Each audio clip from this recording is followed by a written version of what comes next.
Bismillahirrahmanirrahim. Assalamualaikum warahmatullahi wabarakatuh.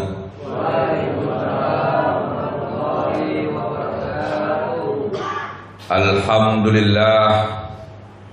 Alhamdulilladzi ahyana ba'dama amatana wa ilaihin nusyur. Ashhadu an la ilaha illallah wahdahu la syarika lah wa ashhadu anna Muhammadan abduhu wa rasuluh. Allahumma salli wa sallim wa barik ala sayyidina Muhammad wa ala alihi wa sahbi rasulillahi ajma'in, amma ba'd. Qala Allah ta'ala fil Qur'anil Karim, a'udzu billahi minasy syaithanir rajim. Bismillahirrahmanirrahim. Wasta'inu bis-sabri was-shalah. Al-ayah. Para alim, para ulama, para tokoh masyarakat cerdik pandai, para asatiz, orang tua kami yang dimuliakan Allah Subhanahu wa taala. Ucapan puji syukur kepada Allah Subhanahu wa taala. Setelah subuh ini kita masih berdiam diri mendengarkan pengajian, berwasiah sesama diri kita, mengajak motivasi. Inilah manfaat, bukan hanya sekedar mendengar saja. Mudah-mudahan di subuh yang berkah ini kita buka lembaran hidup kita, lembaran yang diajarkan oleh Rasulullah sallallahu alaihi wasallam. Salawat salam tahiyahkan buat junjungan alam, yakni Nabi Muhammad Rasulullah sallallahu alaihi wasallam. Bapak Ibu yang muliakan Allah Subhanahu wa taala, ketika kita tadi telah memulai mengawali kegiatan kita, lain tak bukan kita buka mata kita, Allah kembalikan ruh kita dengan sempurna, maka diajarkan kita berdoa. Kadang-kadang memang doa ini sepele. Ada yang diantara kita tidak hafal. Karena apa? Itu tadi, tidak membiasakan diri. Segala sesuatu tidak membiasakan diri, itulah lupa. Doa adalah ibadah, mukhul ibadah. Ad-du'a mukhul ibadah. Doa itu otaknya ibadah. Jadi setiap sesuatu kita dianjurkan Allah berdoa. Jadi tadi kita mulai dibuka oleh Allah dengan sempurna. Alhamdulillahilladzi ahyana. Terima kasih ya Allah. Segala puji bagimu ya Allah, yang telah menghidupkan kami setelah mematikan kami. Wa ilaihin nusur. Dan kembali kepada pertolonganmu, kepada pengabdianmu. Nah ini kadang-kadang kita lupa Pak. Apalagi doa yang sepele lagi. Doa masuk masjid, doa keluar masjid, doa masuk WC. Kadang-kadang mohon maaf, masih banyak di antara kita doa masuk masjid bahkan dilaksanakan kaki kiri. Masuk WC kaki kanan, masuk rumah kaki kiri. Nah, ini ada etika yang diajarkan Allah Subhanahu wa taala supaya kita tertata hidup kita. Bulan ini merupakan bulan uswah, bulan yang kita mencontoh Rasulullah. Nah, mudah-mudahan Rasul kenal kita, sehingga kita mau dia kenal dengan kita. Dengan cara apa? Kita jalankan sunnahnya. Nah caranya itu Bu. Jadi setiap sesuatu yang baik masuk masjid, langkah kanan. Ada sesuatu yang diberikan Allah, doa. Jadi setiap itulah judul kita ini, permohonan yang segera dikabulkan Allah Subhanahu wa taala. Kadang-kadang kita mendengarnya, kalau di Indonesia itu masih dipending, ditunda Allah Subhanahu wa taala doa kita. Baik yang tersirat maupun yang tersurat. Karena Ibnul Qayyim Al-Jauzi mengatakan doa itu ada beberapa macam. Yang pertama, doa yang langsung Allah kabulkan. Itulah doa para nabi, para rasul, doa. Kalau udah berdoa para nabi dan rasul, para ulama kita, Allah jawab. Yang kedua, doa yang dialihkan, yang diganti ke yang lain. Ketika kita berdoa A, namun Allah kabulkan ke yang lain. Contoh, kita berdoa, ya Allah, berikanlah keselamatan pada anak saya. Ternyata selamat itu menurut Allah, Allah luluskan dia dari pekerjaannya. Lulus dia perguruan tinggi, lulus dia dengan kesarjanaannya, lulus dia dengan nilai yang memuaskan. Ketika kita berdoa, ya Allah, tambahlah rezekiku ya Allah, ternyata Allah alihkan. Bagaimana Allah cara mengalihkannya?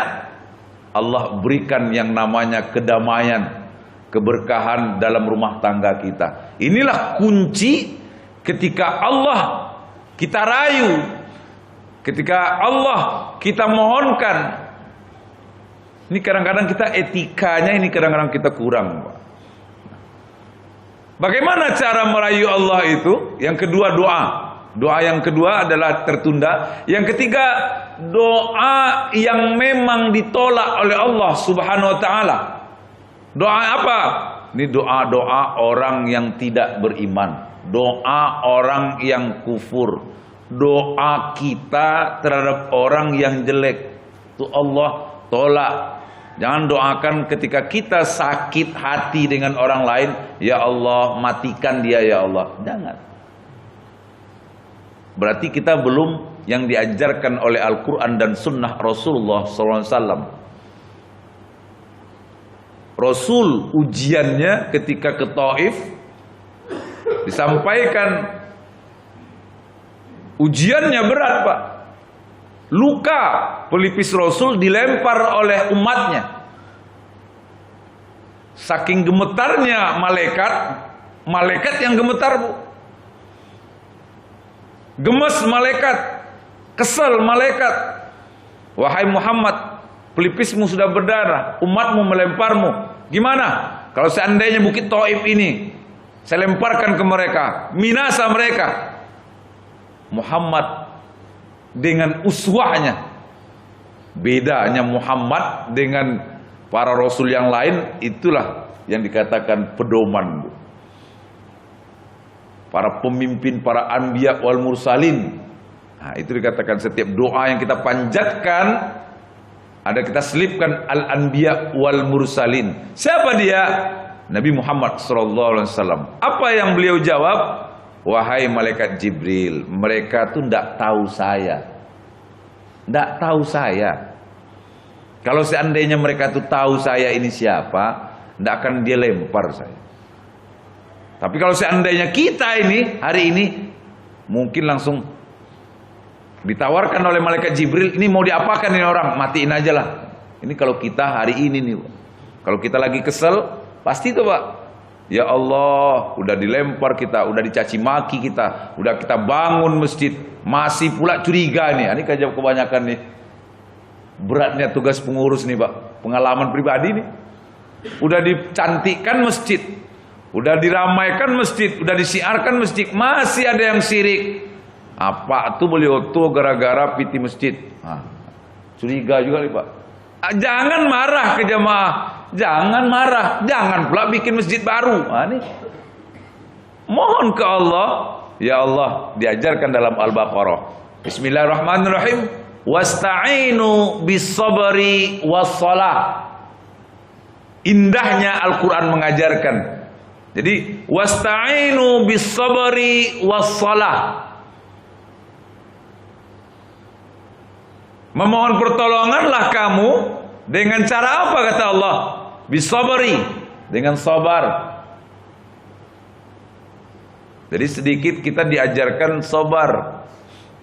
banyak ujian, banyak fenomena yang dituntun kesabaran.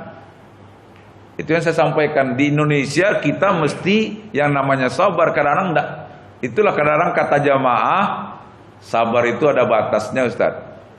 Nah, ini kadang-kadang kata jamaah, cobalah kita enggak sabar dalam melaksanakan haji di umroh Mekah dan Madinah. Nah, cobalah. Mau tes Allah, silakan di dua negeri tersebut. Jangankan bersuuzon, berhusnuzon saja, Allah akan kes jawab di sana. Karena itu banyak para jamaah dibekali namanya manasik haji atau umroh supaya dia lurus. Ihdinas siratal mustaqim, jelas. Supaya dia sabar, supaya dia memang dalam dirinya setelah sabar tawakal. Ini kadang-kadang kita penyakitnya tidak sabar, Pak. Nenteng tas kita, ambo mono. Tidak sabar, Allah uji. Ternyata covernya paling terakhir, Allah uji, lama nunggunya. Nah, ini penyakitnya jamaah nih, Pak. Kalau di Indonesia itu yang tadi, Allah pending dulu doanya, Allah tunda dulu. Kalau di Mekah, di Madinah jangan coba-coba. Bagi bapak yang sudah melaksanakan ibadah haji, alhamdulillah, mohon lagi, Pak. Jadi jangan katakan ada saudara kita nih, mohon maaf, kalau udah umur 70, 60, 70 tuh doa untuk amalan haji umroh aja lah, tidak perlu kita melaksanakan haji. Ini ada nih jemaah saya mengatakan amalan haji umroh aja lah, cukup dengan salat suruh aja lah. Ini saya luruskan, apakah sehatnya jasmani dan panggilan Allah itu tergantung usia? Tidak ada, Pak. Itu saya sampaikan. Ustadz, beko merepotkan orang aja, Ustadz. Minta tolong ke Allah, kata. Memang ikhlas ke Allah. Segala sesuatu memang panggilan Allah. Labaik Allah, bukan panggilan yang duit, bukan panggilan yang lain. Baru temanong. Nah, ini pemahaman jamaah-jamaah sekarang yang ngaji di YouTube, di Google tuh gitu tuh. Kalau lah tuo, ndak perlu haji le, ndak perlu umroh le, cukup amalan haji dan umroh saja. Ini perlu diluruskan, Pak. Apakah usia, apakah kekuatan jasmani organ tubuh kita yang jamin manusia? Tidak, Pak. Ada jamaah saya itu, Pak, mengatakan. Di Indonesia dikatakan, mak, beko ambo yang mendorong, mak, aman aja lah, wak bawa kursi roda. Setelah sampai di sana, dibalik oleh Allah Subhanahu wa taala. Turun dia dari Jeddah itu, turun dia dan masuk ke tanah haram Makkah. Mulai sakit, berganti, emaknya mendorong anaknya. Bayangkan, Pak, kes Allah jawab. Jadi jangan ada kata takabur.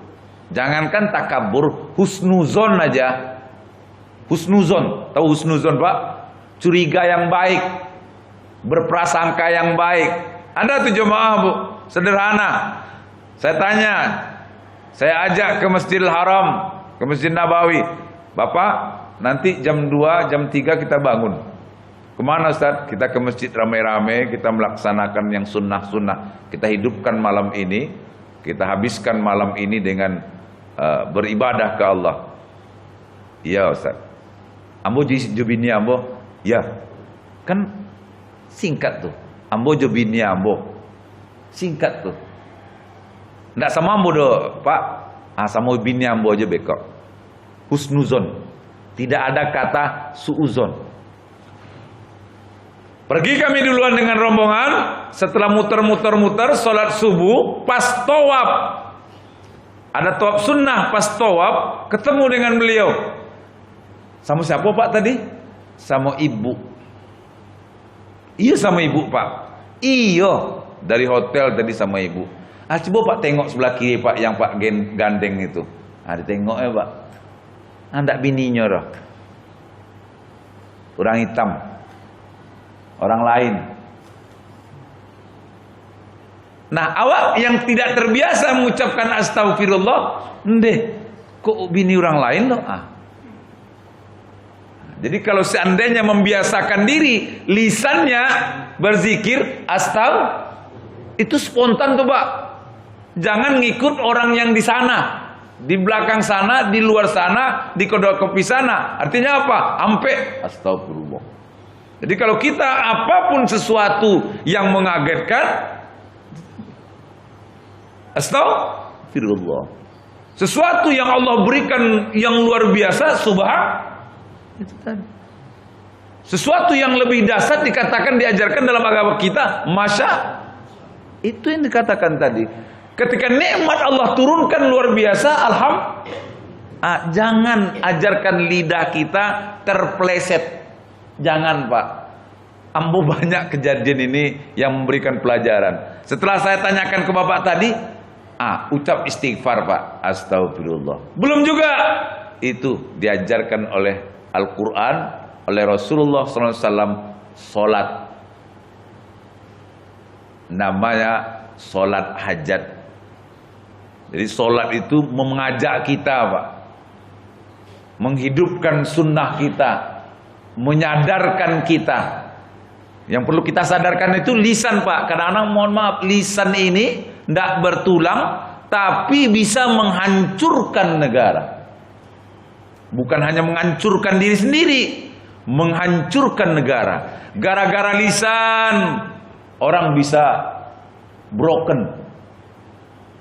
Gara-gara lisan Pak. Ini hati-hati lisan ini. Nah ini yang kita bicarakan. Bagaimana setelah dia sholat, baru dia kan minta ampun ke Allah. Baru pas keliling Bapak tawaf dulu, subhanallah, walhamdulillah tawaf. Ketemu di mana dia berdiri tadi, di mana kami berdialog tadi, ketemu lagi. Nah, sekarang ucapkan alhamdulillah ke beliau. Itu hal sepele menurut kita. Jadi kalau melaksanakan sesuatu itu jangan terburu-buru, jangan tergesa-gesa. Kalau pengen cash Allah jawab, coba niatkan kita haji dan umroh. Nah, mudah-mudahan jemaah di sini segera Allah panggil dengan labaik Allah. Mau enggak Pak? Mau enggak Bu? Amin ya Allah. Mudah-mudahan malaikat rahmat itu. Bagaimana cara yang kedua? Setelah sabar. Jangan gara-gara mengerjakan rukunnya kita bergegas cari istimewa. Ini kejadian banyak dalam ibadah haji. Jadi kita cari, kalau sunnah dia masih ada waktu dia, kita cari celahnya. Mengapa? Menjaga kita supaya aman. Wassalah. Ketika kita pengen segera dikabulkan Allah, sholat. Bagaimana sholat yang diajarkan Rasulullah SAW? Sholat hajat. Apa dalilnya? Nah, ini katakan bismillahirrahmanirrahim. Man tawaddu fasbaghal wudu summa shalla. Barang siapa yang berwudu fasbaghal wudu dan dia menyegerakan menyempurnakan wudunya, summa shalla, kemudian sholat dia rakaataini, 2 rakaat, yutimmuhuma, Allah akan sempurnakan keduanya tadi, sholat dan wudunya.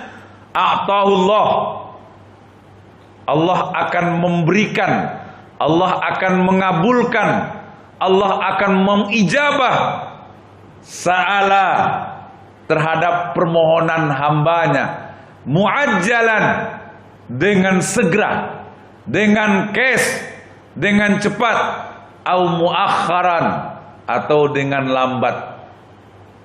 Hadis diriwayatkan oleh Imam Ahmad dalam sanadnya yang sahih. Nah, ini yang diajarkan Pak. Segala sesuatu kita pengen dikabulkan segera oleh Allah, maka laksanakanlah sholat sunnah hajat. Sholat sunnah hajat tidak terbatas waktunya. Siang boleh, pagi boleh, malam boleh. Kecuali, ini kecuali waktu-waktu yang dilarang kita melaksanakan sholat. Nah, kan tahu itu kalau dilarang melaksanakan sholat. Contoh setelah sholat subuh, nggak ada lagi. Nunggu dulu sebentar. Menjelangnya namanya waktu syuruk itu sendiri. Waktu anak matahari itu namanya syuruk. Waktu terbitnya. Kalau bahasa sederhananya di tafsir Ibnu Katsir katakan waktu sebelum duhanya anaknya matahari terbit. Permulaannya. Jadi beda antara syuruk dengan duha. Paham ya Pak ya? Beda antara syuruk dengan duha. Syaratnya juga beda. Kalau syuruk itu serangkai dia. Kita hidupkan sholat berjamaah di masjid. Langsung kita tunggu dengan zikir, dengan tausiah, zikir baca Quran, baru jam 6 lewat 10, jam 6 lewat 15 baru datang syuruk. Nanti setengah jam atau 45 menit berikutnya baru datang sholat duha. Jadi kalau ada masalah kata Allah muajjalan, itulah keistimewaan dari sholat hajat itu. Orang yang ada masalah langsung falyarka.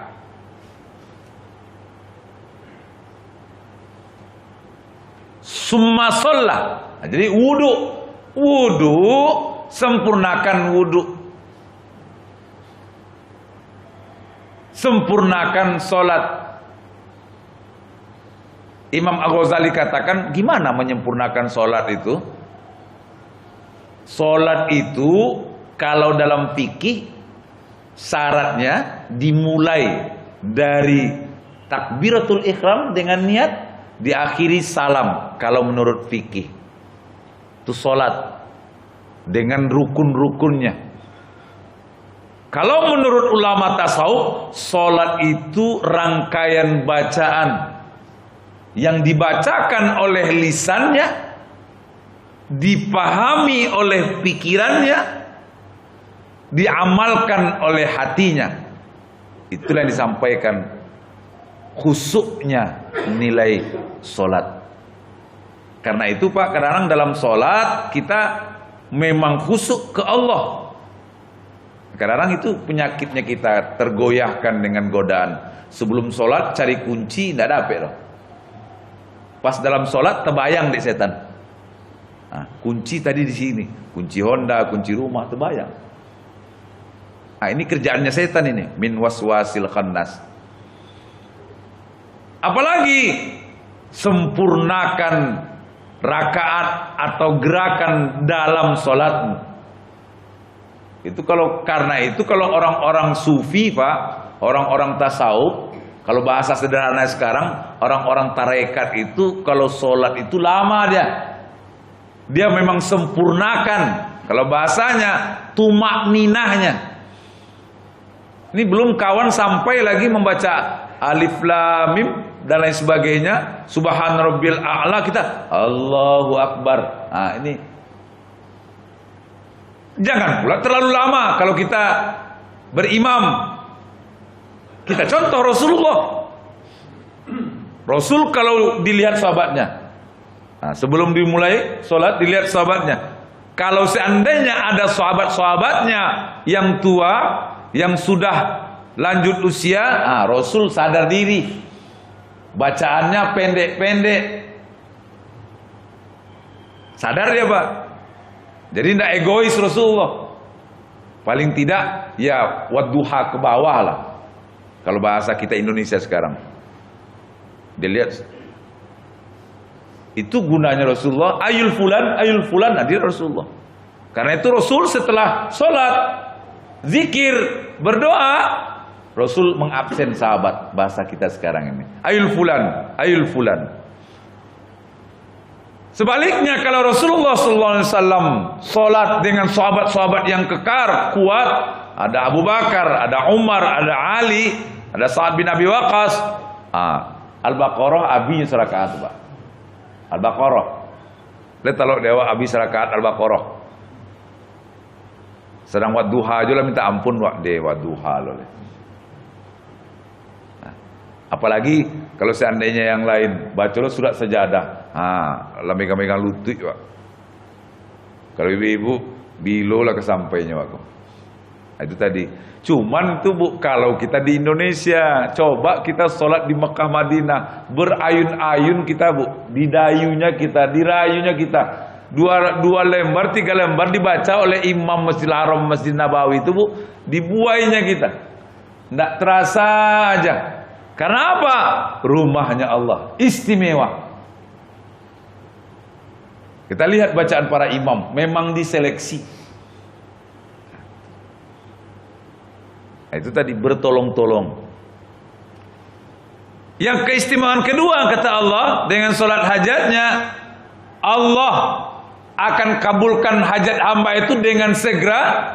Allah berikan jawabannya. Al-Baqarah 186 mengatakan, Bismillahirrahmanirrahim. Wa idza sa'alaka 'ibadi 'anni fa inni qarib.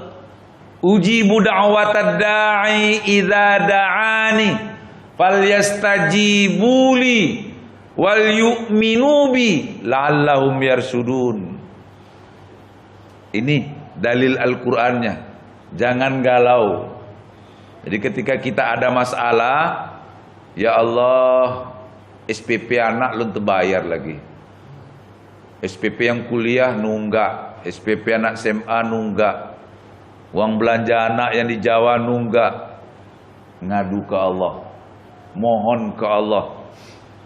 Kalau Allah sudah berkehendak, itu yang kita baca. Surat Yasin ayat 82. Innama amru iza arada syai'an ayyakula lahu kun fayakun. Jadi kalau kita yakin dengan Allah Pak, apapun kegalauan kita dengan dunia, ngadu ke Allah. Wa idza sa'alaka ibadi anni fa inni qarib. Apabila hambaku bermohon kepadaku, wahai Muhammad, sampaikan kepada hambamu, kepada umatmu, inni qarib, aku ini dekat. Ujibu da'watad da'i, akan aku jawab kata Allah ketika mereka bermohon. Idza da'ani, apabila mereka bermohon kepadaku, falyastajibuli, akan aku kabulkan dengan segera. Wal yu'minubi, syaratnya tadi rutin beramal. Jadi jangan galau Pak. Ada tertunda penyakit kita, belum yang lain sebagainya, kita galau, kita lupa diri. Ada Allah yang maha penolong, musta'an, ada sifatnya, ada asmaul husnanya. Inilah kita ingin berwasiat sesama kita Pak. Nah, sholat hajat ini kita kembalikan lagi. Falyarka rakaataini, 2 rakaat. Niatnya, sengaja aku melaksanakan sholat sunnah hajat 2 rakaat karena Allah Ta'ala. Usolli sunnatal hajat rakaataini lillahi ta'ala. Singkat, padat. Kalau yang panjang-panjang boleh. Mustaqbilal kiblati adaan lillahi ta'ala, boleh. Pokoknya niatnya yang jelas. Nah, dalam satu riwayat disampaikan, kalau sini saya memakai Minhajul Muslim karangan Abu Bakar Al-Jazairi, mengatakan setelah membaca surat Al-Fatihah, maka bacalah di rakaat pertama surah Al-Kafirun 3 kali. Jadi Al-Kafirun 3 kali. Qul ya ayyuhal kafirun. Di riwayat lain, hadis lain ada juga mengatakan 7 kali. Di hadis lain lagi ada yang mengatakan 11 kali. Nah, ini yang sederhana disampaikan oleh Minhajul Muslim.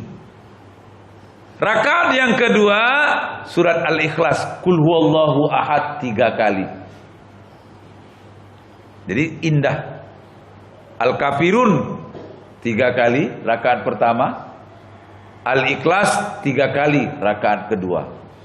Salam, setelah salam itu yang diajarkan Rasulullah SAW, kita berzikir sejenak. Diajarkan zikirnya apa?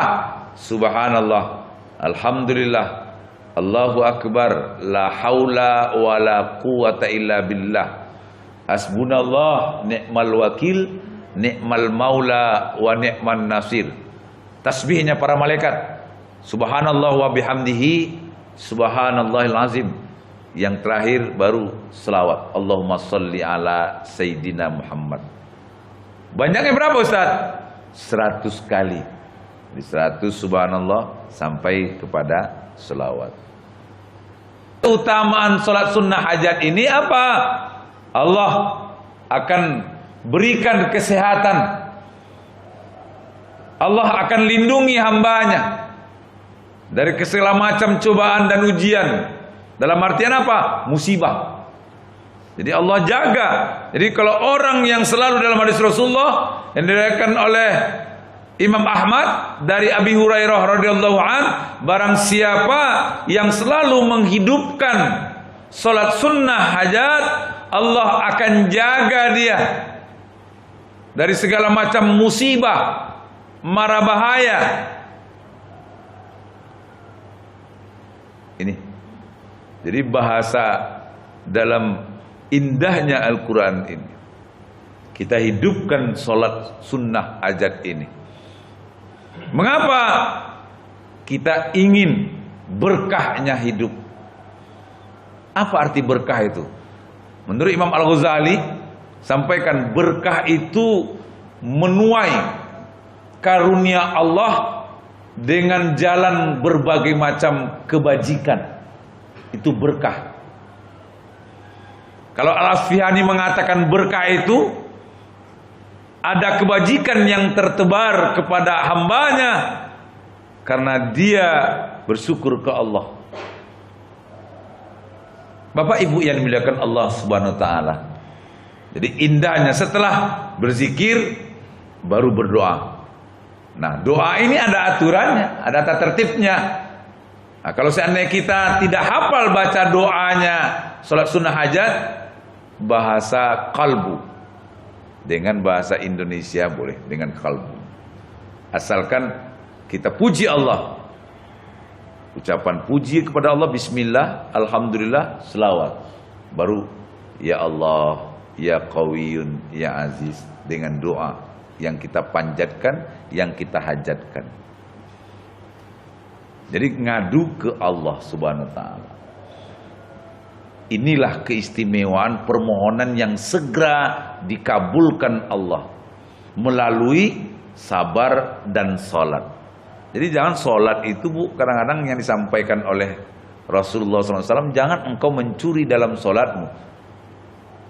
Pemahamannya apa? Mencuri dalam salat, orang yang terburu-buru, orang yang tidak sempurna gerakannya, orang yang tidak sempurna bacaannya, belum sampai subhana rabbiyal a'la lagi subhana rabbiyal azim. Kita udah, kalau di depan orang lain, kita udah kayak mau mati besok pagi aja sholat. Kalau kesendiri dalam kamar sholat sunnah, kalau bisa semenit. Karena itu Pak, kadang kita geli, malu. Mengapa? Dalam YouTube ada cerita sholat tarawih 11 rakaat 23 rakaat memecahkan rekor dunia 7 menit. Terbayang dah Pak. Dia memang 23 rakaat memecahkan rekor dunia 7 menit. Gimana caranya Al-Fatihahnya itu? Ketika saya lihat di YouTube tuh, Masya Allah, ndak sempat, ndak sempurna ruku lah naik lah, jadi kayak memecahkan rekor Pak. Nah itulah sebab, jadi bingung kita saya bingung nih gimana. Dia mengatakan sholat tarawih 23 rakaat lagi, cuman Bismillahirrahmanirrahim, alhamdulillahirobbilalamin, ndak makharijul hurufnya ndak tepat. Gimana? Apalagi ruku gerakannya, sujudnya, Tidak dapat tumak ninahnya. Bukannya sehat dari sholat itu, tapi keseleo pinggang. Sementara sholat itu menyehatkan. Jadi kalau orang yang terbiasa sholatnya, itu umur sampai dia wafat tidak akan sakit pinggang. Karena apa? Dia hidupkan sholat. Ada kiai saya, Pak, Allahumma karamallah, murid dari Mbah Maimun Zubair di pesantren Rembang. Umurnya beda, tidak salah lebih 15 tahun, 80 tahun umurnya, beda 15 tahun dari Mbah Maimun Zubair. Mbah Maimun Zubair itu tidak salah 95 atau 98 dia meninggal dunia. Itu bisa ruku sempurna, sujud sempurna, bahkan tahiyat akhir sempurna dia. Kalau ambo jujur Pak, tahiyat akhir tuh kalau subuh kok cieknya, itu pun lah sakit lo ke perutku kadang-kadang. Nah, ini jujur aja. Kalau lah zuhur baru mulai sempurna. Nah, kalau kita sempurnakan jari-jari yang di belakang tuh Pak, kaki itu sehat ke ginjal, sehat ke kesehatan. Menurut itu sampaikan kalau Imam Syafi'i sempurna jarinya berdiri semua, ndak talo. Imam Hambal, Imam Malik kita tiru, cukup cie, asal jangan mengelepai aja. Tahu mengelepai Pak? Latan gitu. Kecuali kita dalam keadaan sakit. Itu bahasanya Pak. Jadi jangan kita dikejar-kejar waktu. Jangan pula waktu sisa minta ke Allah. Lah tas siso lah sakit awak lah macam-macam baru tasasak awak baru ingat Allah. Apa kata malaikat bahasa guyonnya, patang kemana ang? Nah, kini lah tas sapi ang, lah tas sare ang, baru ingat ang dengan Allah. Jangan Pak. Jangan datang dulu ujian itu, tapi kita siap diuji. Kalau udah dekat dengan Allah, insya Allah tidak ada yang namanya doa tertolak. Dan yang terakhir, permohonan yang diijabah Allah itu apa? Melalui doa tadi. Perbanyak berdoa, perbanyak berdoa di setiap waktumu.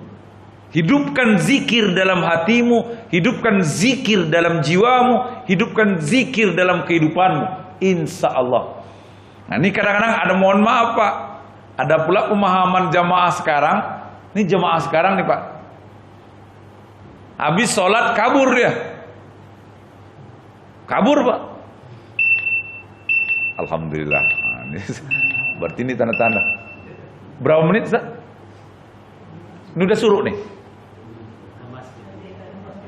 5 menit lah ya.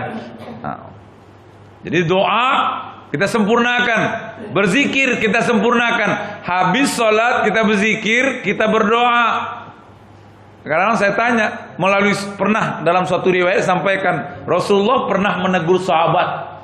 Assalamualaikum, assalamualaikum, sahabat kabur, lari dia. Yang ketiga, wahai Umar, wahai Abu Bakar, panggil sahabat tersebut. Ya sahabatku, mengapa engkau terburu-buru selesai sholat? Ternyata sahabat ini mengadu, ya Rasulullah, ambo cik berdua ken saruangnya. Oh Allah. Ternyata Rasul memahaminya. Rasul doakan. Sebulan 2 bulan hilang dari masjid. Karena apa? Ditanya Rasul lagi, ngapa engkau tidak ke masjid lain? Gembala ambo lah banyak. Nah, itu salah kalau itu tuh. Jadi serba salah kalau seandainya langsung. Jadi kadang itu sebabnya Rasul itu kadang mbak nama itu, awak kalaulah diagi Allah nikmat tarwi lupa. Tidak salah Al-Quran mengatakan itu, innal insana khuliqa halu'a. Sesungguhnya manusia itu diciptakan dalam keadaan keluh kesah. Apabila ditimpakan sesuatu yang merasa resah gelisah, dia galau. Tapi kalau dia nikmat, manusia masalah. Ada atau tidak ada masalah? pengen segera sayang Allah ke kita, pengen segera dikabulkan Allah, yang tadi bersabar dalam sesuatu, jangan cepat galau. Kalau galau, kita lanjutkan yang kedua, ambil wudu. Seganas apapun dunia, seemosi apapun yang namanya amarah kita, Rasul mengajarkan, ambil wudu, falyarka rakaataini. Galau, obati dengan solat. Ada yang sakit orang tua kita di rumah sakit sana, ada yang mengedap, ya Allah, sujud 2 rakaat. Ya Allah, sembuhkan orang tua saya ya Allah di rumah sakit sana. Tolong lepaskan impus dari badannya ya Allah. Doa seorang hamba tidak ada ijabnya. Nah, yang ketiga, perbanyak berzikir dan berdoa. Jadi hentakan napas peredaran darah kita itu hidup dengan zikir dan doa. Asal jangan ditampik yang kotor-kotor aja lah. Dia ada etikanya dan lain sebagainya. Itu yang dapat saya sampaikan pada subuh kali ini. Mudah-mudahan kajian intinya ketika kita ada masalah, falyarka rakaataini, ambil wudu, solat 2 rakaat, yakni solat sunnah hajat itu sendiri.